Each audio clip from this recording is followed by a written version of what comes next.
Miftahul dan Abdul Rahman adalah dua orang anak yang mengalami bencana musibah tsunami pada 10 tahun lalu. Kehilangan tempat tinggal dan juga sanak keluarga merupakan duka yang berat yang mereka pikul. Namun mereka berjuang untuk tetap mandiri dan juga dewasa dalam SOS Children Village. Bagaimana kondisi mereka sekarang? Ikuti kisahnya mereka dalam liputan berikut ini. Coba lihatlah kampung kita, Bunda, jangan lihatlah Bunda lagi. Kampung kita udah habis, nggak ada lagi. Tinggal tanah aja di kampung itu. 10 tahun yang lalu, gempa tsunami Aceh meluluhlantakkan Serambi Mekah pada 26 Desember 2004. Tercatat lebih dari 126.000 jiwa menjadi korban akibat gempa tersebut. Puluhan gedung hancur oleh gempa berkekuatan 9,3 skala Richter itu, terutama di Melabuh dan Banda Aceh di ujung Sumatera. Di Banda Aceh, sekitar 50% dari semua bangunan rusak terhempas gelombang tsunami. Jutaan anak Indonesia pun harus kehilangan pengasuhan orang tua. Peristiwa itu menyisakan kesedihan dan duka yang mendalam. Mengarungi waktu, anak-anak korban tsunami berjuang untuk maju. Dalam balutan asa, sepenggal cerita masa lalu masih tersisa.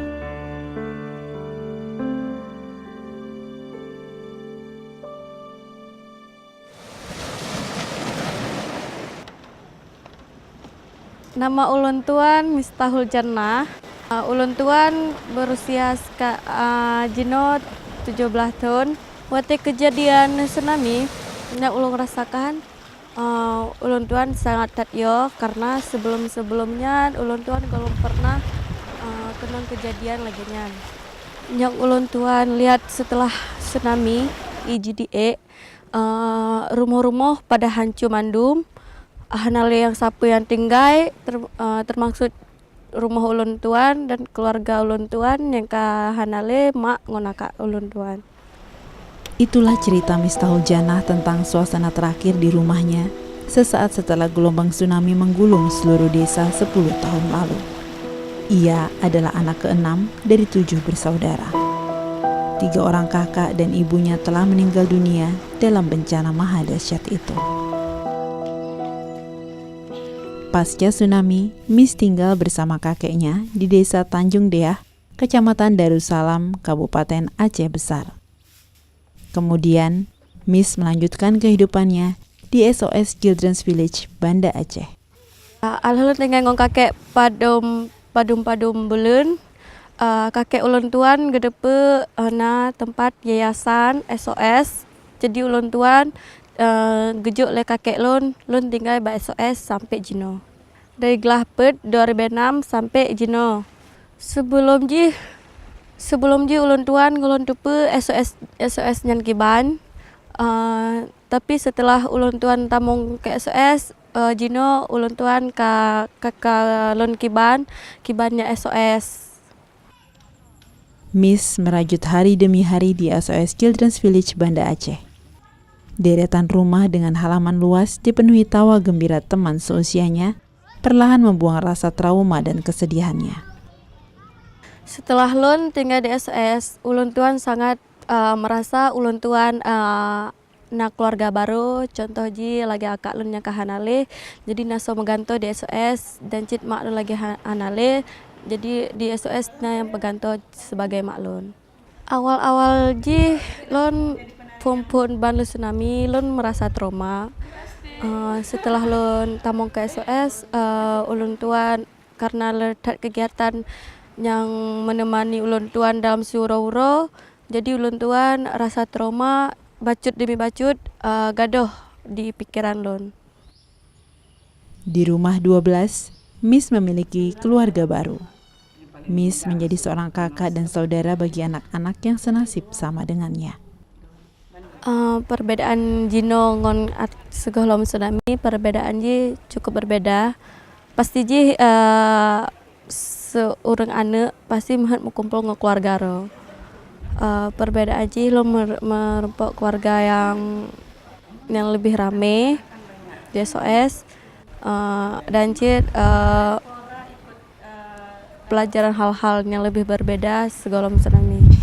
Ulun tuan hana merasa male, ulun tuan tinggal di SOS karena lecit keluarga-keluarga yang lain yang lebih dari lon, walaupun ngongon lon sering sering kepegah oh ronahan yayasan, tapi ulun tuan hana male karena ulun tuan merasa bersyukur neng terima ulun tuan neng mensukseskan ulun tuan ke depan. Kini, Miss sudah duduk di kelas 2 SMA Negeri 9 Banda Aceh.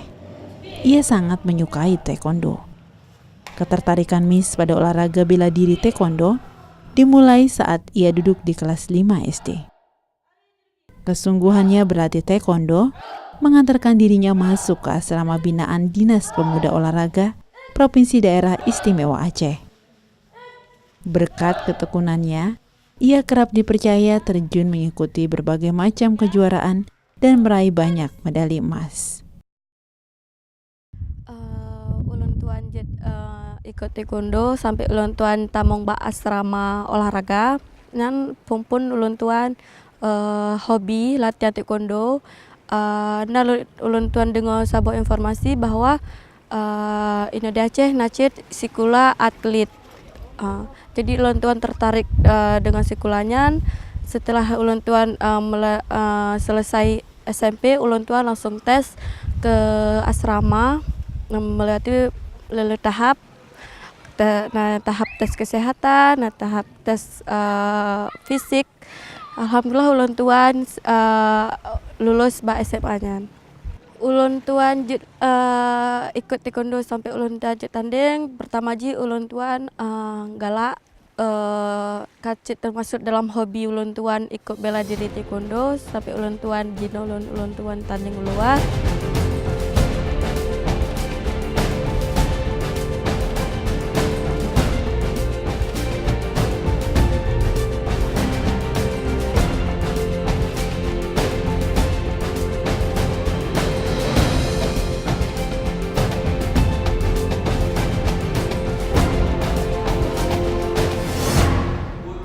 Banyak pelajaran hidup yang Miss dapat dari kejadian tsunami.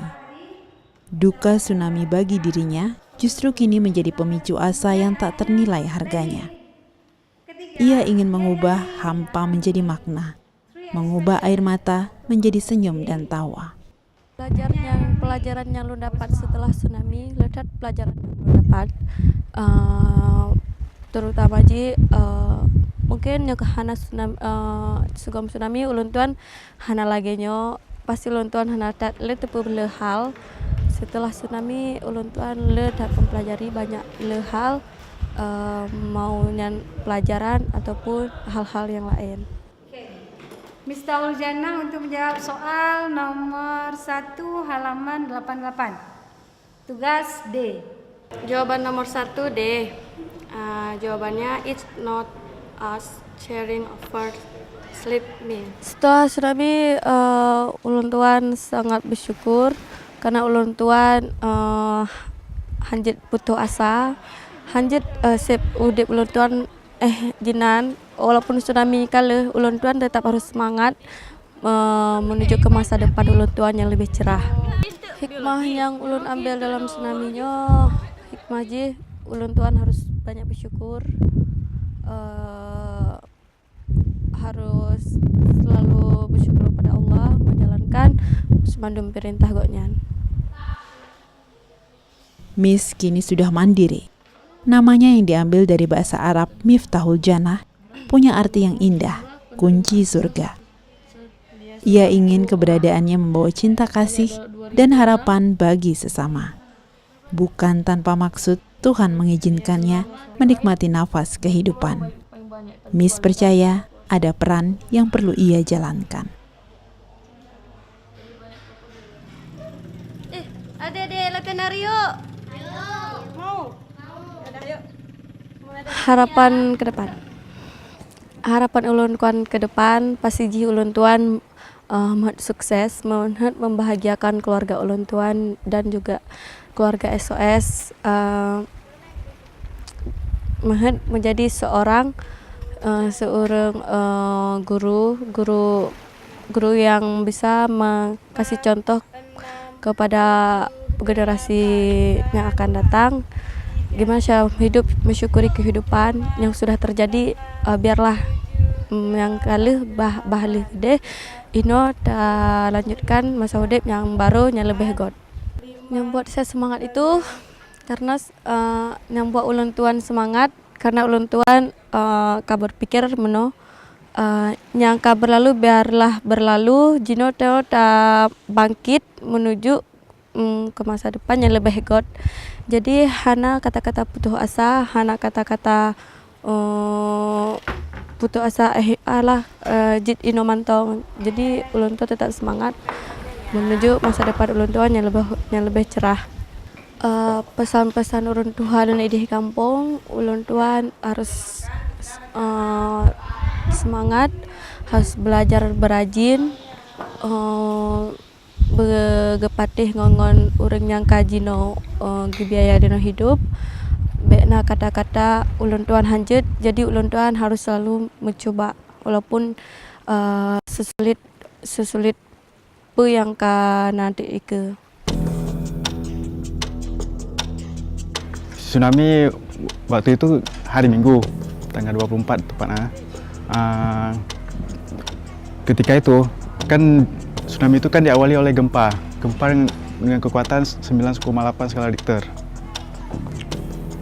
Efek gempa aja rumah-rumah di rumah saya tentunya banyak retak-retak, mengalami retak-retak. Gempa terhebat yang pernah Aceh alami. Semua orang mengucap-ucap la ilaha illallah, mengucap-ucap tasbih Allah, subhanallah. Nggak lama setelah gempa, tiba-tiba macam suara gemuruh, gitu kan. Semua burung-burung terbang dari langit ke arah sana. Orang tua saya panik, kenapa ini? Tak lama kemudian, semua orang udah pada berteriak-teriak, air laut naik. Itulah orang tua saya juga ikut lari. Abdul Rahman, pemuda yang kini berusia 22 tahun ini, merupakan korban yang selamat dalam kejadian bencana alam tsunami tersebut. Kebetulan saya sendiri tidak terkena air tsunami-nya. Saya sempat melarikan diri terlebih dahulu. Tapi menurut cerita orang tua saya, beliau sempat sampai berenang di air tersebut untuk menyelamatkan diri. Terus pertama kali saya jumpa ibu saya, pakaiannya udah compang-camping, mukanya udah hitam, hampir saya tidak mengenalinya. Ibu saya terseduh-seduh nangis karena beliau sangat bersyukur melihat saya masih hidup. Saya bersyukur tentu. Di situ kan, di tsunami itu pertama kali saya merasakan gimana rasanya kehilangan sesuatu, kehilangan seseorang.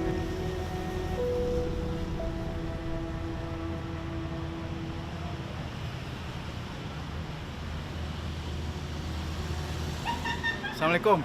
Waalaikumsalam warahmatullahi wabarakatuh. 10 tahun tsunami berlalu, menyisakan kenangan bagi Abdul Rahman terhadap rumah tercintanya di Dusun Tuan Balik Iye, Banda Aceh. Ini yang belakang saya ini adalah rumah saya waktu sebelum tsunami. Dan ini bentuk rumah bangunan bantuan yang didirikan.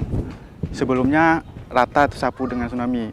Dulu rumah satu itu banyak yang tempati, mulai dari nenek, adik mama, kakak mama, habis itu ada paman. Situ semua berkumpul. Pasca tsunami, almarhum ibunya Nur Laili meminta Abdul tinggal di SOS Children's Village demi masa depannya. Itu sekitar setahun setengah tinggal di pengungsian Matai. Setelah itu datang Pak Anok dengan rombongannya ngasih sosialisasi.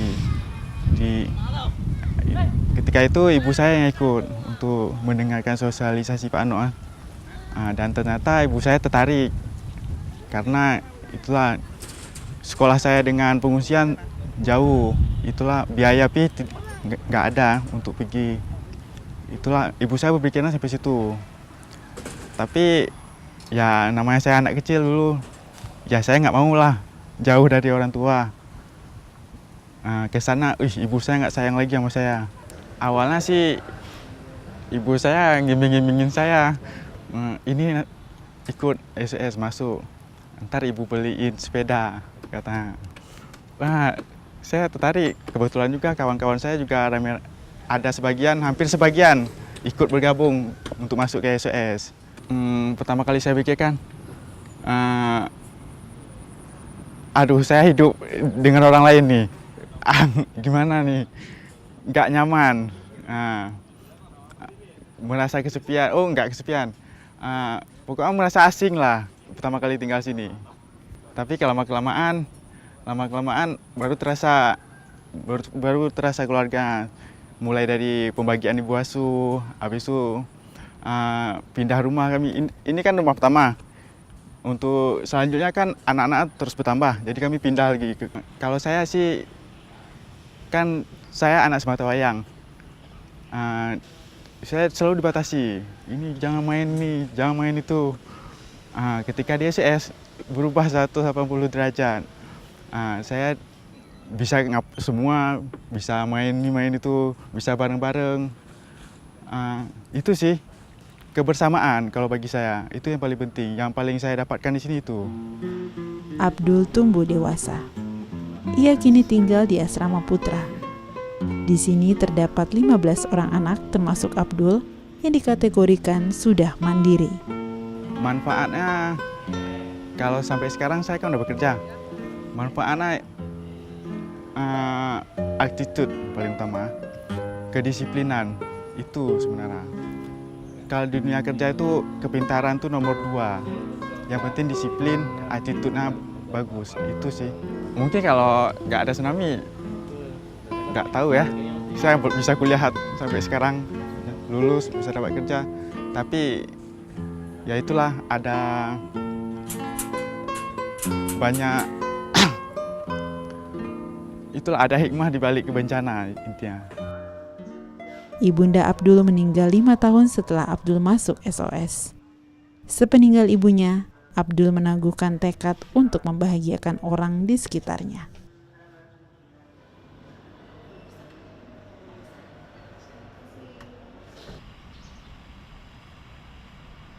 Saya punya cita-cita saya itu step by step. Mulai dulu saya punya cita, ini saya bisa lulus di Politeknik 3 tahun pas. Saya bertujuan hidup tuh untuk membahagiakan orang tua saya. Tapi karena sekarang nggak ada lagi orang tua, berarti tujuan saya sekarang untuk ini bisa membuat orang lain bahagia aja udah. Abdul kini bekerja di Universitas Politeknik Banda Aceh. Ia dipercaya membuat dan mengelola web di Politeknik tersebut. Bersyukur, alhamdulillah bersyukur. Mungkin salah satunya orang tua. Di keluarga saya tuh nggak ada orang yang bisa sampai sarjana itu. Mungkin baru saya. Maka saya termotivasi. Apalagi ibu saya udah almarhum. Jadi setiap saya melakukan sesuatu, saya pasti ingat ibu saya. Ini pesan ibu saya. Yang saya pikirkan, hidup ini belajar mendengarkan orang yang patut didengar dan mengabaikan orang yang nggak patut didengar. Untuk jangka pendek, Abdurrahman berencana melanjutkan kuliah di Universitas Ubudiyah Banda Aceh. Visinya teguh, memandang masa depan. SOS Children's Village Banda Aceh memperjuangkan hak-hak anak untuk menangani putra-putri Aceh yang terkena dampak tsunami. Latar belakangnya memang adalah karena bencana tsunami. Karena bencana tsunami, maka SOS hadir di Banda Aceh gitu. Seperti itu untuk membantu anak-anak yang kehilangan pengasuhan. SOS Children's Village Banda Aceh menyediakan kawasan yang aman dan kondusif bagi anak-anak untuk dapat melakukan beragam kegiatan, bermain, dan berekspresi. Sifatnya menawarkan, ini ada sebuah pengasuhan, lembaga pengasuhan anak yang berbasis keluarga. Kalau memang ternyata ada anak-anak yang kehilangan pengasuhan orang tua dan tidak punya tempat yang aman juga buat dia ya. Nah, kalau Bapak Ibu percaya mau menitipkan pengasuhannya di SOS ya kita terima. Kita lihat juga anak-anak situasi di pengungsian ini kurang baik sebetulnya untuk tumbuh mereka. Pertama kali ada kurang lebih sekitar 10 anak lah yang mau tinggal di SOS. Berapa orang nih? Ini mau main apa? Untuk trauma healingnya tuh di SOS tuh ada sebuah program ya, ada program namanya psikososial juga. Nah, psikososial ini di mana menurut SOS anak-anak ini harus sehat secara sosial, harus sehat secara budaya, harus sehat secara medis, gitu. Ya, sehat secara holistik seperti itu. Salah satu metodenya yaitu dengan supaya anak-anak ini tumbuh di tengah-tengah keluarga, gitu.